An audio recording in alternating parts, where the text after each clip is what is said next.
Isang magandang hapon sa lahat. Welcome back pong muli mga mahal kong manonood sa akin pong munting channel na ETS Tambayan. Magandang hapon sa lahat ng ating mga subscribers, sa lahat ng ating mga mahal na manonood. At syempre kung naligaw lamang po kayo mga mahal kong manonood sa aking munting channel, huwag niyo pong kalilimutang pakisubscribe naman po at paki-like and share na rin po ng aking video para mas lalo pa po itong i-share ni YouTube. Ayan, ang lulutuin po natin ngayon ay tupo ala Bicol Express. Yun po ang ating lulutuin, kaya't umpisahan po natin sa paghihiwa ng tupo o yung tinatawag na tukwa. Ayan, mas kilala po yan sa tawag na tukwa. Hiwain po natin ito ng pa-cubes mga mahal kong manonood.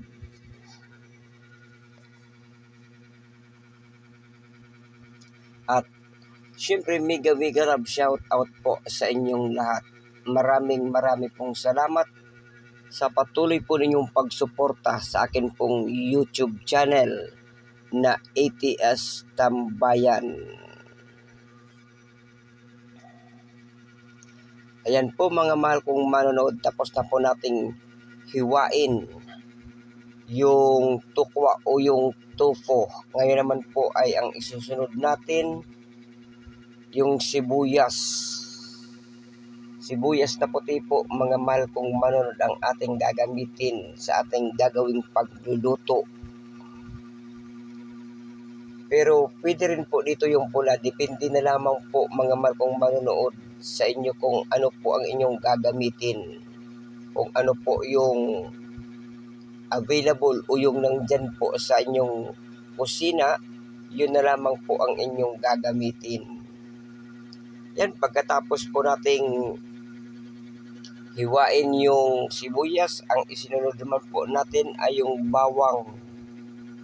Kailangan po nating dikdikin muna yung bawang bago balatan. At pagkatapos ay atin po itong hihiwain. Ayan, medyo madami po yung ating ginamit na bawang dito mga mahal kong manonood. Kasi mas masarap po pag maraming bawang. At the same time po, gamot din po ito sa high blood mga mahal kong manonood, yung bawang.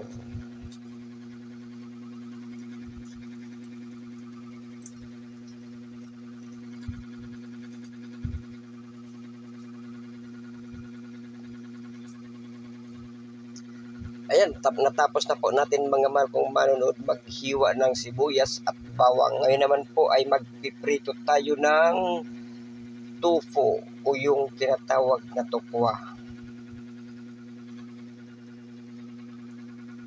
Hintayin lamang po natin ng uminit yung mantika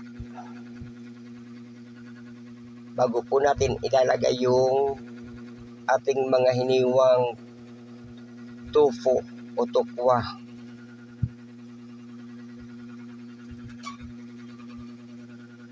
Ngayon, nahiwa po natin mga mahal kong manonood. Mas mainam po sana kung prinito muna natin bago natin ito hiniwa. Kaya lang, nakalimutan na natin mga mahal kong manonood na hiwa na po natin bago po natin ito prituhin. Ang mahalaga po, prinito natin yung tofu para pag niluto po natin, hindi po ito madurog. Kaya kailangan po natin prituhin.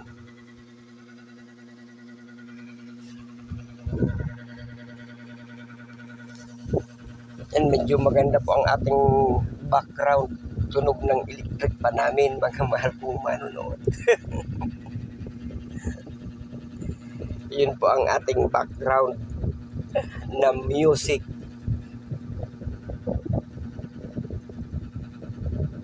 dahil mainit po kaya nandito po tayo nag voice record malapit sa electric fan. Ayan, kitang-kita nyo naman po mga mahal kong manonood. Kumukulo yung mantika, para bang galit na galit.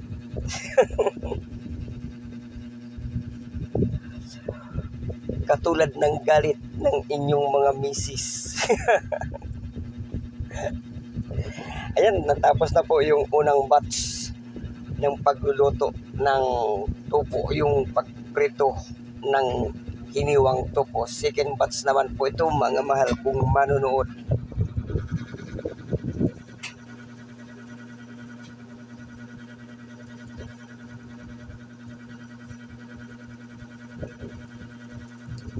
Yun naman po ang ating piniprito. Ayan, iset aside po muna natin yung unang batch ng ating prinito na tupo.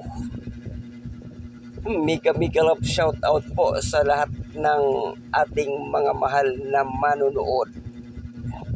Saan man po kayo ng panig ng mundo naroroon. Mega love shout out po sa inyong lahat. At maraming pong salamat sa patuloy po ninyong pagsuporta sa akin pong munting channel.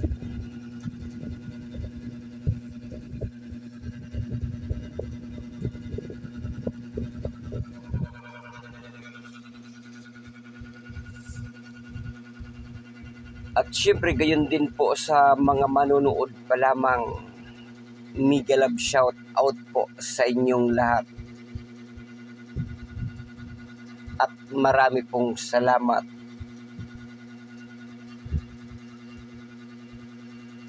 Ayan, malapit na pong maluto yung second batch ng topo mga mahal kong manood. Kailangan lang po na magkulay brown yung ating pinipritong topo. Pag nagkulay brown na po yan, ibig sabihin ay luto na po. Kailangan na natin hanguin ito mga mahal kong manonood para hindi po masunog o yung kumulay itim.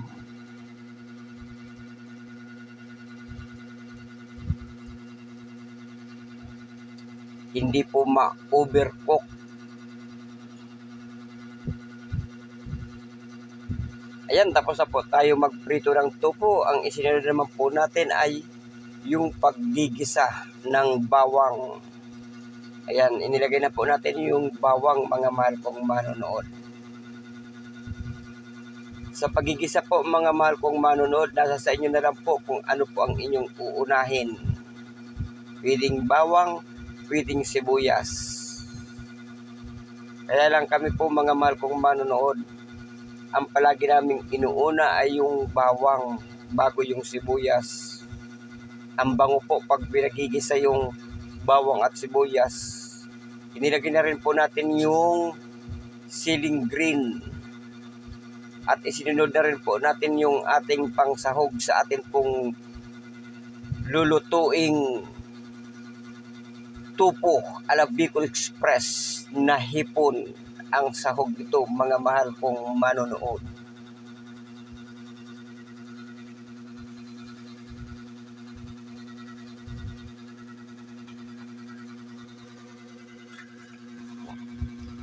Yung hipon mga mahal kong manonood, pwede ng ulam. Yan, lumalabas na ginisang hipon yan. Yan, sa amin sa Bicol, maraming tayo niyan. Maraming hipon. Magsakag lamang po sa gabi. Yun. Sakag po ang tawag sa panghuli ng hipon sa amin.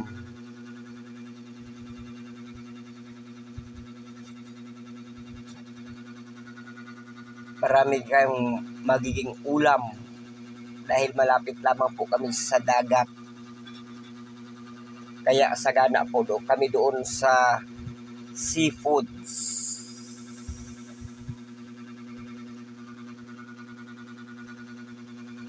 Yung hipon po mga mahal kong manonood, pag niluto mo po ay kusang magkakaroon ng tubig. Ayan, tingnan nyo po mga mahal kong manonood ang ating ginagawang paggisa ng hipon. Kung mapapansin nyo po yan ay wala pang gaanong tubig yung mantika. Ayan, takpan po natin ng ilang minuto. Ayan, tingnan nyo po mga mahal kong manonood. Nung buksan po natin, nagkaroon na po ng sabaw. Ganyan po pag nagluluto ng hipon. Ayan, nilagay na po natin yung pangalawang gata.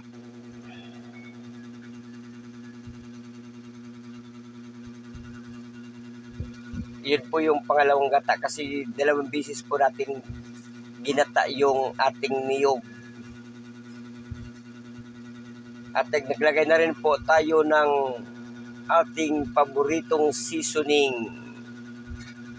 Pampadagdag ng lasa o pampasarap sa ating mga nilulutong gulay, karne o ano pa mang ating niluluto na ulam.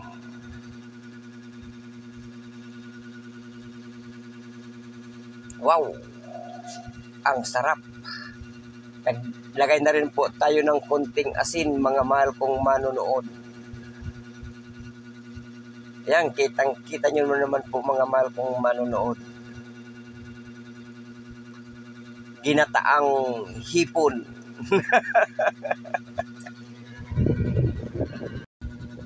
Ayan, ginataang hipon na po yan mga mahal kong manonood. Kanina ginisang hipon.